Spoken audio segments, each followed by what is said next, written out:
थोड्या दिवसापूर्वी माझ्या आईने माझ्याकडे मोबाईल फोनची मागणी केली. म्हणजे तुझा फोन थोडा खराब झाला होता. ती मला म्हणाली की भाई मला म्हणाली मला फोन लागणार आहे, खराब होतोय माझा फोन, हँग होतोय सारखा.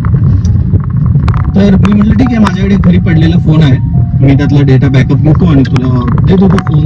शी वॉज ओके. 2 दिवस झाले माझ्याकडून काही तो डेटा बॅकअप घ्यायला झालं नाही फॉर सम रिझन्स. त्यानंतर ती तिसऱ्या दिवशी मी स्वतः कंटाळून म्हटलं याचा बॅकअपचा काहीतरी इश्यू होत होता. म्हटलं बॅकअप नको घ्यायला, you order some new phone for you. कारण त्यात माझा खूप डेटा होता, बॅकअप इम्पॉर्टंट होता, ते होत नव्हतं. तर मी नवीन फोन तिला मागवून दिला. तर ती खुश झाली. त्यानंतर तिने म्हटले की थोड्या दिवसापूर्वी तिच्या मैत्रिणीने तिच्या मुलाला बोलले होते की तिला एक फोन हवाय, तर तिच्या मुलाने तिला एक सेकंड हँड फोन दिला.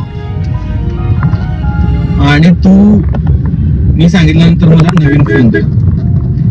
पॉइंट इज, मी तिला जो फोन देत होतो तो 40 ते 50 हजारचा होता आणि जो नवीन फोन मी मागवून दिला तो 12-15 हजारचा असेल.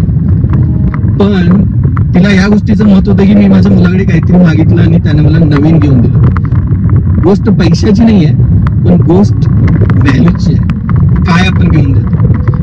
त्यामुळे हे लक्षात ठेवा, या इमोशन्स बघायचे असतात. प्रत्येक गोष्टीमध्ये आपण प्रॅक्टिकली विचार करून गरज नाही. मी स्वतःही म्हणत असतो की प्रॅक्टिकली विचार करायला हवा, पण काल मला एक अनुभव आला की प्रत्येक गोष्ट प्रॅक्टिकली विचार करून उपयोग नाही.